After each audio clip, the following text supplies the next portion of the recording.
Hello everyone, welcome to my channel. আশা করি তোমরা সবাই ভালো আছো। তো অনেক দিন বাদে তোমাদের সামনে এলাম, আর এর মধ্যে অনেক ভালো খারাপ পরিস্থিতির মধ্যে দিয়ে আমরা কাটিয়েছি। তো সব তোমাদের সঙ্গে আস্তে আস্তে শেয়ার করব।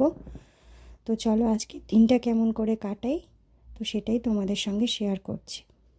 সকালবেলা উঠে এখন কটা আমি ড্রাই ফ্রুটস খেয়ে নিচ্ছি। এরপর আমি স্নান করে ঠাকুর ঘরে চলে গেছিলাম। আর এখন আমি একটা নতুন হ্যাবিট শুরু করেছি বলতে পারো, হচ্ছে গীতাটা পড়া। তো এখন ভালো লাগে।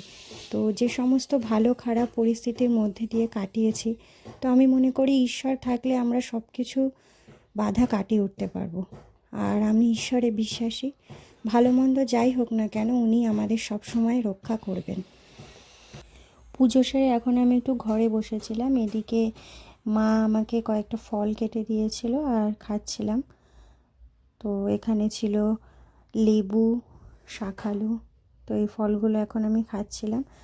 তারপরে আমি খাওয়া দাওয়া করে ঘুমিয়ে পড়েছিলাম। আর বিকেলবেলায় যে তোমাদের সঙ্গে শেয়ার করছি, আমাদের বাড়িতে অনেক ফুলের গাছ লাগানো হয়েছে, জানো, অনেক রকম ফুলের গাছ।